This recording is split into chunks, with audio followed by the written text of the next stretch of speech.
বিন্দু কেমন আছেন আপনারা? আজকে আমরা নিয়ে চলে এসেছি দ্বিতীয় অধ্যায়, বাংলা দ্বিতীয় অধ্যায় ব্যাকরণ।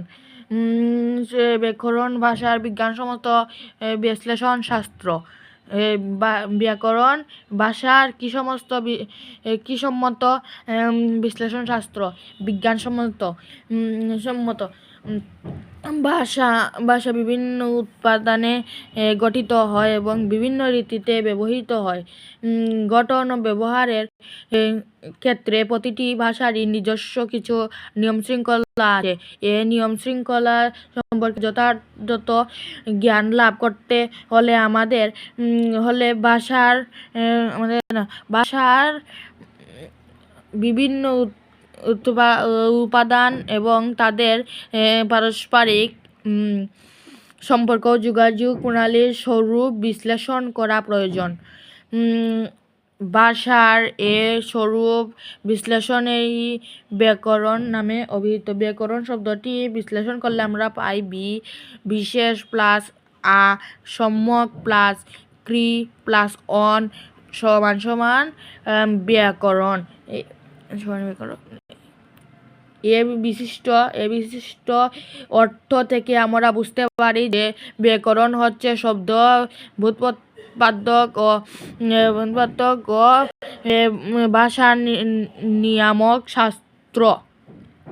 ব্যাপকভাবে বলা যায় ব্যাকরণ হচ্ছে ভাষার উৎশৃঙ্খলা নিবারক, শব্দের ব্যুৎপত্তি ও ব্যুৎপত্তিগত অর্থ নির্ধারক, পদসাধক এবং বাক্য রচনা প্রণালী নির্ধারক শাস্ত্র। ব্যাকরণের কাজ ভাষার অভ্যন্তরীণ শৃঙ্খলা আবিষ্কার করা। ভাষার গঠন ও ব্যবহারের ক্ষেত্রে প্রত্যেক ভাষার নিজস্ব কিছু নিয়মরীতি রয়েছে। এসব নিয়মরীতি সম্পর্কে সম্যক জ্ঞান লাভ করতে হলে ভাষাকে ভেঙে তার উপাদান সমূহের বিচার বিশ্লেষণ এবং তাদের পারস্পরিক সম্পর্ক ও যোগাযোগ প্রণালী নির্ণয় করা প্রয়োজন। সুতরাং যে শাস্ত্রের দ্বারা ভাষাকে বিশ্লেষণ করে এর বিভিন্ন অংশের পারস্পরিক সম্বন্ধ নির্ণয় করা যায় তার নাম ব্যাকরণ। তার নাম কি? ব্যাকরণ। এ পর্যায়ে ব্যাকরণ সম্পর্কে কয়েকজন খ্যাতনামা বা ভাষা পণ্ডিতের মন্তব্য নিচে উদ্ধৃত হলো।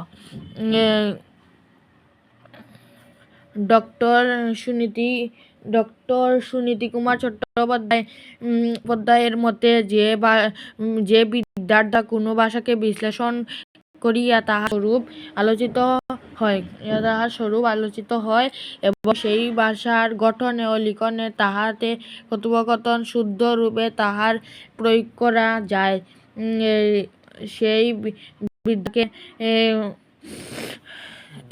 সেই ভাষার ব্যাকরণ বলে। ব্যাকরণ সম্পর্কে ডক্টর কুমার সেন যে বইয়ে ভাষার বিচার বিশ্লেষণ আছে তাই ব্যাকরণ। মুনির চৌধুরী বলেছেন যে শাস্ত্রে কোনো ভাষার বিভিন্ন উপাদানের প্রকৃতি ও স্বরূপ বিশ্লেষণ করা হয় এবং বিভিন্ন উপাদানের সম্পর্ক নির্ণয় ও প্রয়োগ বিধি বিশদভাবে আলোচিত হয় তাকে ব্যাকরণ বলে। বাংলা ব্যাকরণ। বাংলা ভাষা একটি সমৃদ্ধ ভাষা। এ ভাষার ধ্বনি তাত্ত্বিক, রূপতাত্ত্বিক এবং গঠনগত নিয়মশৃঙ্খলা রয়েছে। সুতরাং যে পুস্তক বাংলা ভাষার বিভিন্ন উপাদানের প্রকৃতি ও স্বরূপ বিচার বিশ্লেষণ করা হয় এবং বিভিন্ন উপাদানের সম্পর্ক নির্ণয় প্রয়োগ বিধি বিশদভাবে আলোচিত হয় তাই বাংলা ব্যাকরণ। ব্যাকরণ পাঠের প্রয়োজনীয়তা ভাষাকে বিশ্লেষণ করে দেখানোর চেষ্টা থেকেই ব্যাকরণের উদ্ভব লক্ষণীয় যে আগে ভাষার সৃষ্টি হয়েছে, পরে ভাষাকে বিশ্লেষণ করে ব্যাকরণের সৃষ্টি হয়েছে। ভাষার সঙ্গে ব্যাকরণের সম্পর্ক ওতপ্রোতভাবে জড়িত। ভাষা বহতা নদীর মতো গতিশীল। ভাষা কোন নদীর মতো গতিশীল? বহতা নদীর মতো গতিশীল। নিজের খেয়ালখুশি মতো আপন গতিতে ভাষা এগিয়ে চলে। ফলে ভিন্ন ভিন্ন সময়ে ভাষার মধ্যে নানা পরিবর্তন সাধিত হয়।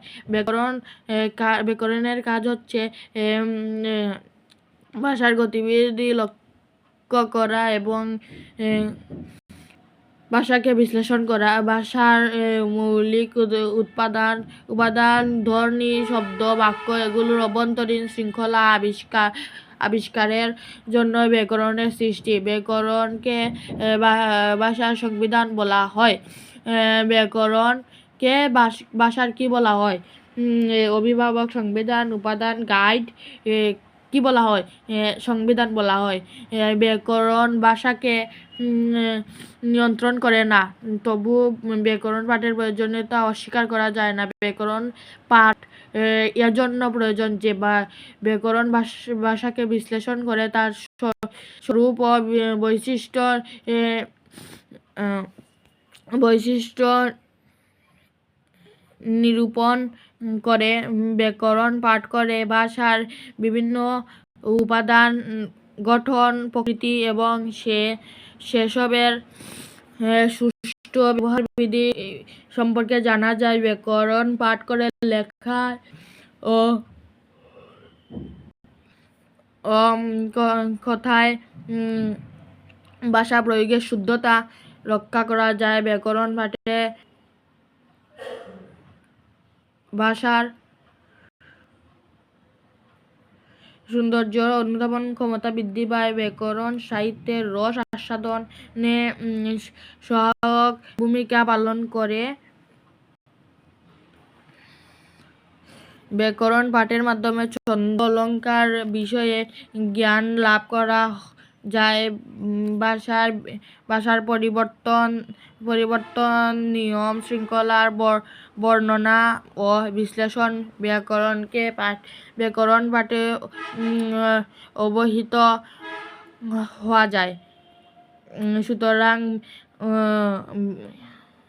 ভাষার অভ্যন্তরীণ শৃঙ্খলা সম্পর্কে জ্ঞান লাভ ও ভাষার শুদ্ধ প্রয়োগের ক্ষেত্রে ব্যাকরণ পাঠের প্রয়োজনীয়তা অনস্বীকার্য। বাংলা ব্যাকরণে আলোচ্য বিষয় ধ্বনি, শব্দ, বাক্য, অর্থ, ভাষার 4টি উপাদান। এই উপাদানগুলোর ওপর ভিত্তি করেই সব ভাষার